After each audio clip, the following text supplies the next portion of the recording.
दोस्तों नमस्कार, आप देख रहे हैं हेलो न्यूज वर्ल्ड। सोच बेहतर कल की रेवाड़ी के महाराणा प्रताप चौक स्थित मुख्य सफाई निरीक्षक के कार्यालय परिसर में उपायुक्त अशोक कुमार गर्ग की अध्यक्षता में चित्रगुप्त सभा और लायंस क्लब की ओर से एक कार्यक्रम आयोजित किया गया, जिसमें गर्म कंबलों का वितरण किया गया। इस मौके पर जरूरतमंद और सफाई कर्मचारियों को ये गर्म कंबल बांटे गए। इस मंच से लायंस क्लब के अध्यक्ष डॉक्टर आदेश सक्सेना ने सफाई कर्मचारियों को शहर की सफाई व्यवस्था में अपना सहयोग देने की अपील की और उपायुक्त अशोक कुमार गर्ग ने सफाई कर्मचारियों से अपनी बेटियों को पढ़ने की आज़ादी देने की बात कही। आप देखते रहिए हेलो न्यूज वर्ल्ड, सोच बेहतर कल की। आप हमारी खबरों को लाइक और शेयर करना नहीं भूलें। इस कार्यक्रम के बाद उपायुक्त अशोक कुमार गर्ग ने पत्रकारों के सवालों के जवाब भी दिए।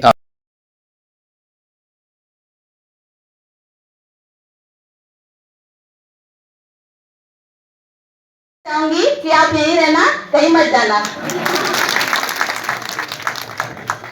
आपने से देखिए बहुत ही अच्छी बात रखी उन्होंने, और आने से पहले शर्मा रही थी कि मुझे कुछ बोलना नहीं आता। तो देखिए सब कुछ पहली बार होता है, तो अगर आप में से और भी किसी का मन कर रहा है तो प्लीज आगे आइए और अपनी बात रखिए। शुरुआत है, मेरी पर्सनल रिक्वेस्ट है। मैं पहले भी बलजीत सर भी जानते हैं कि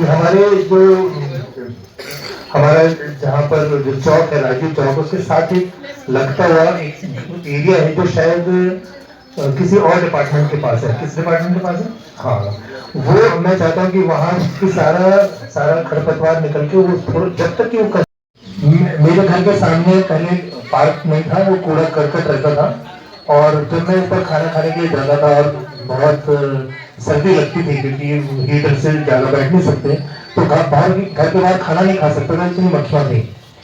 तो जब हमने वो पार्क बनाया, साफ कराया, तो वहाँ मक्खियाँ अब नहीं है। तो हम सृष्टि को एक अंश देते हैं, उन्होंने 1000 गुना वापस देती है, और इन्हीं मक्खियाँ और मच्छरों से बीमारियाँ फैलती हैं। ससुर बैठे हैं, पर्दा कर दिया रखा। तो इस चीज को समझो आप, आदमियों को भी कह रहे हो, औरतों को भी, कि जब इतनी पढ़ी इतनी ज्यादा पढ़ी हुई लड़कियां या औरतें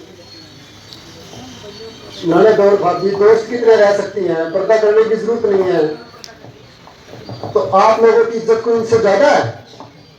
आदमियों से पूछ रहा हूँ, आप अपनी इज्जत डॉक्टर साहब की इज्जत से ज्यादा समझते हो? है भाई?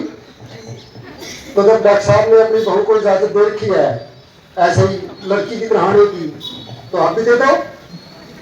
ये ममता मेरे सामने बच्ची, इसने ब्यूटिशियन का कोर्स किया है, इसने सिलाई कढ़ाई सीखी है, लेकिन प्रोफेशन अपना ही अपना है, तो इसके लिए इतनी जोरदार ताली होनी चाहिए। इसकी माँ इंदिरा आज नहीं है हमारे बीच में, लेकिन उसने अपनी लड़कियों को ताकतवर बनाया, किसी से कम नहीं माना। तो आप किसी से कम नहीं हो, इसीलिए इस प्रोफेशन को छोटा ना समझें। सफाई रखना हम सबका अधिकार है। Thank you. सब हाँ, इन दोनों ने मिलकर किए हैं, और शहर के सफाई कर्मचारियों ने किए हैं, लगभग 200 कंबल वितरित किए हैं। और मुझे लगता है कि कंबल वितरित करना तो एक संकेत मात्र है। मकसद ये है कि शहर के लोगों का और सफाई कर्मचारियों आपस में नज़दीकियाँ बढ़ें, क्योंकि सफाई कर्मचारी शहर का सबसे ज़रूरी काम करते हैं। लेकिन हमारे समाज की व्यवस्था ऐसी है कि इनको समाज में अलग थलग छोड़ दिया गया है, और इनके साथ सामाजिक मेलजोल बहुत कम है।